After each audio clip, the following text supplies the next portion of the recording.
So I bought a few things off of Goodwill. I got 2 of them today. I ordered a total of 3 things, and I got 1 more to come. And let's go ahead and unbox these. Okay, so here's the inside. They like using this cardboard crap. I bought a little Emerson kitty record player. We'll get that out, but let's open up the other one. Now this one was packed a little better. Let's set these boxes to the side. Let's open up this one. It's pretty disgusting looking. I'll have to tape it back together or something. Let's plug it in. See what it does.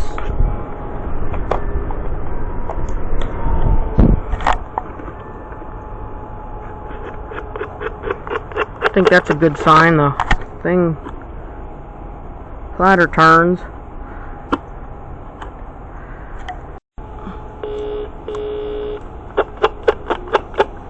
Doesn't have a needle, so I can't test it, but we'll try the other one. I bet in about, I don't know, maybe late in the spring, all the Crossley cruisers are going to start, and all the Crossley cruisers and all the Victrolas and all those garbage, Chinese garbage reproductions, I bet those are going to start showing up in droves on the Goodwill site, because people, they get them for Christmas, they play them for a little bit, they use them a little bit, and then they shove them in a closet and forget about it for a while, and then when they go clean out their closet, they're like, oh yeah, let's just donate this hunk of junk to Goodwill. But yeah, there's a bunch on there, and if I could find one for a cheap bid price or a cheap buy it now, I'll buy it and we'll compare it with this. But this is the other one. It's an Emerson. This platter's kind of disgusting, but I think I have another a Teletone record player that I junked. It actually had a nice case on it, but the drive mechanism on it worked, or the cartridge. It was in beautiful shape, above average for a kitty record player. It was well cared for, but I went to turn it on and the drive mechanism wasn't working. And I couldn't get it to work, so it got thrown in the garbage.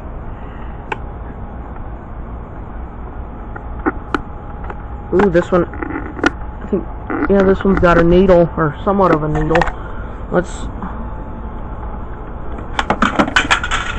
If we don't spill everything, let's.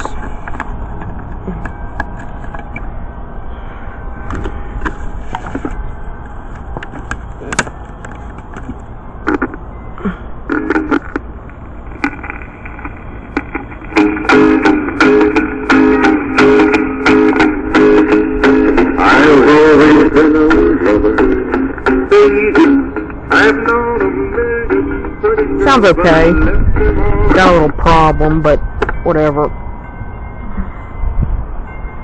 It's got this mildew crap on the turntable, on the platter. Okay, I scored up some more records. Let's try this shot copy of Ain't No Mountain High Enough.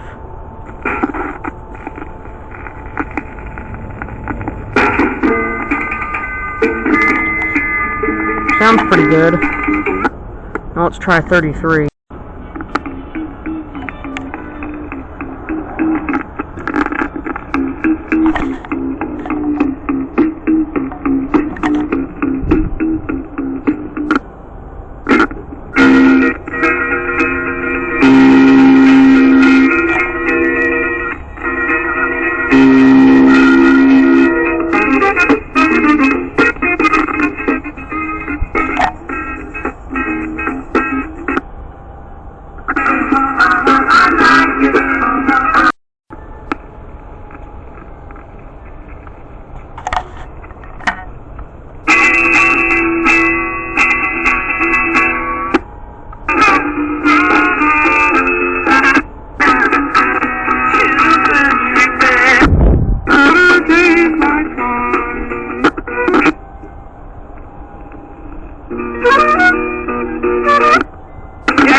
No, but this is a Vanity Fair, and obviously make them in different kind of case colors and designs, and what I would also do is maybe try and make a classroom record, like a classroom record player, have metal tone arms, metal platters, all that stuff, but make them again. But anyway, enough rambling. What I'm going to do is this one, it's missing a needle. It uses a... I wish that they still made these tone arms like this, like they look like they're really cheap. It's like a cheap plastic back. They got like a thin metal tube, and then they have a they have one of these static 146 style knockoffs. The tone arms, they were made in Korea, but I don't think they've made those in probably 40 years. But 45 years, but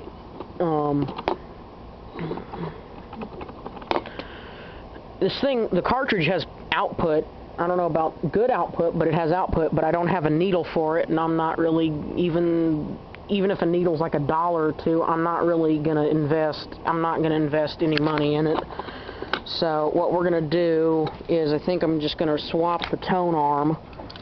Shit, if I don't break it all over the place. This one with this little BSR tone arm, it came off of a little Teletone record player. It basically uses the same kind of cartridge that's in the BSR record changers, the ones that have the little thin tone arm, or the thin tone arm, but this is the mono version, and it has a little plug-in connector. It's got 4, but it's only wired for 2. But yeah, let's try and open this up. I don't really care if I break it. It's a piece of shit anyway. Now what I'm gonna do is I'm gonna chuck these screws. I'll just save them for something. But I'm not gonna put these back in here because they're a pain in the ass. So I'm just gonna put in some cheap. I'm just gonna scrounge around for some cheap wood screws. Just pull some wood screws off some junk. I don't even care if as long as they go in there and they hold it together, I guess. Anyway, let me turn this down before I get a copyright strike. The best way I'm getting them out is this, because I don't have the bit, and I'm not going to invest money in them. I'm not going to invest any money in this. Neither am I going to invest any money in this one. This one works fine. I'll just clean it up a little bit, and I don't know, maybe throw it out. I don't know, or I'll just keep it around here for a rainy day. Which hopefully this weekend I can go to the flea market, and I just hope I can find me some good stuff there for non-wharf prices. But this kind of screws it up doing it this way, but I don't really care. And you can see this case is nice and warped, but I'm not really worried about that. I guess you could say these were kind of like your Crossley Cruisers of the late 70s and 80s, but these were actually built to last. They weren't, well, they kind of were slapped together, but they were made in America, or at least assembled in America, and performed a lot better than the Crossley Cruisers. Sure, they're not the most gentle on records, but I mean, honestly, if you're getting one of these and you're playing beat up records, like shit you find, like beat up shit you find at the thrift store, and garage sales, I would not play my new records on this. No, obviously not. But honestly, that's why, but whatever.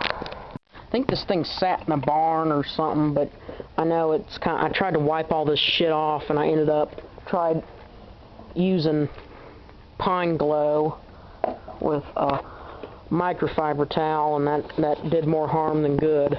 It cleaned it off a little bit, but it got off this covering, and honestly, I really don't give a shit, but it's nice and disgusting in here. And it had a rivet here at one point that holds the speaker in. That's missing. Oh, these may have been made in Taiwan. I don't know, but this is a Matsushita mechanism, and it's not really meant, these weren't really meant to be oiled. I guess it was meant to, oh yeah, it'll be oiled. It'll work. It'll work past, it should work for however long your child intends on using it, or it should work until your child rags it out or outgrows it. So, I mean, I think I've seen videos Radio TV Phono Nuts done. He had one, it was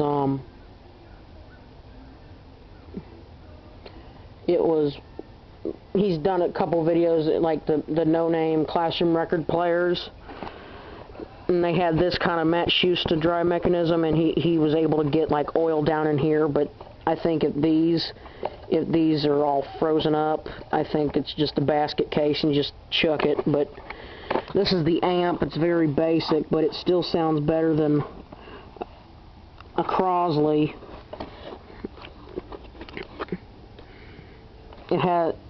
What it does is it comes in here. I think it comes in. It goes in here and it goes into the motor, and then the motor has a thing. It drops it down to I think about 15 volts AC, and it goes into here and powers it. Because I've tried to power this on like 12 volts DC. It doesn't work. It doesn't do it. But it has a couple transistors and like 2 capacitors, and that's it. And then the speaker's a little 0.3 watt, 16 ohm speaker. It's like what you'd find in a decent sized pocket radio. The older ones had a 4-inch speaker, but these later ones had a 3-inch. But still, like I've said, these are a lot better than a Crossley. Okay, so I got it done. That's with the volume all the way up. Let's try it out with a 45 real quick.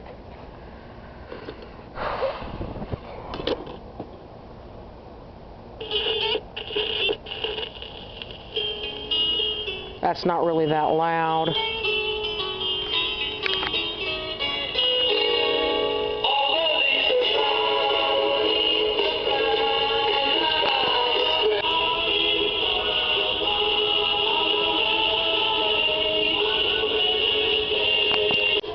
Does it sound good? No. Do I care? No.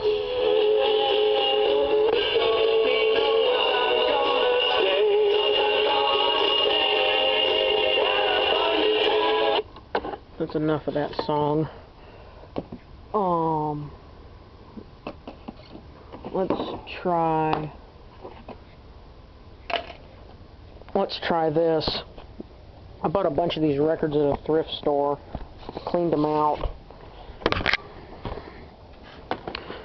The flea market I'm going is up near that thrift store, and hopefully I can go to that flea market and hopefully I can find some good stuff. But hopefully I can go into that thrift store and find some good stuff too.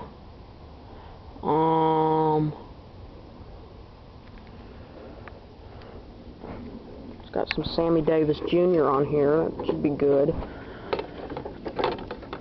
I think this is from 71 or 72. Yeah, 72.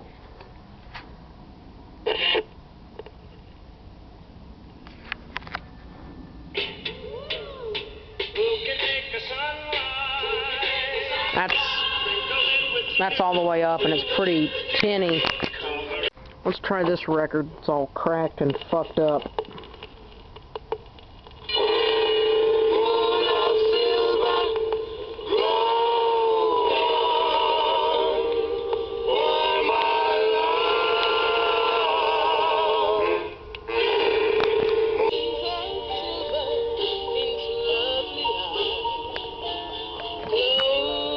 This is Moon of Silver by the Mellows, featuring Lillian Lee and Candlelight Records. It says hi-fi spherical sound. Sammy Lowe and his orchestra. Anyway, so that's it. But I'll show the little Emerson record player real quick.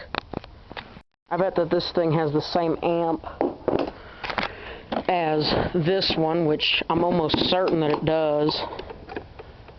You can see this one's kind of coming apart back here, but I don't care.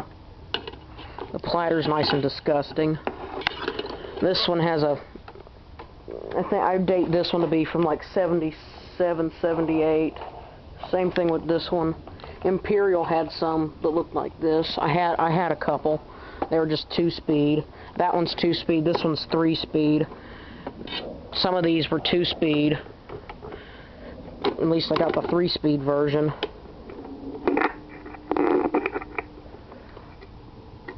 It uses one of these little, I think it's a Ronet cartridge or Varco or something. It's got plenty of output. I think there's some kind of mildew shit all over this thing. But I'll just show you how much of a difference having the 3-volt cartridge in these makes them sound. And here's the old tone arm, by the way, off this one, which I'm going to keep in case if I ever do get a needle. And this rubber suspension's kind of tough, but I don't care.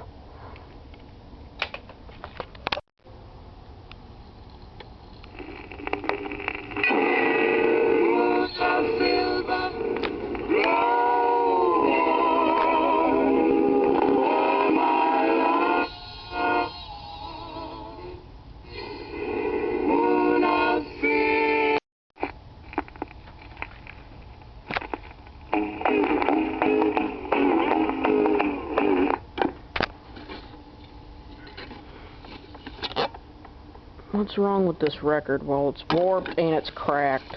I've had this record for probably, I don't know, probably 8 years. It was one of my first records I started it was one of my first records I ever had.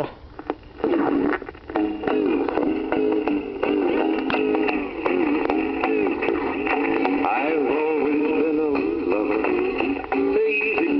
I've known a million pretty girls, but I left them.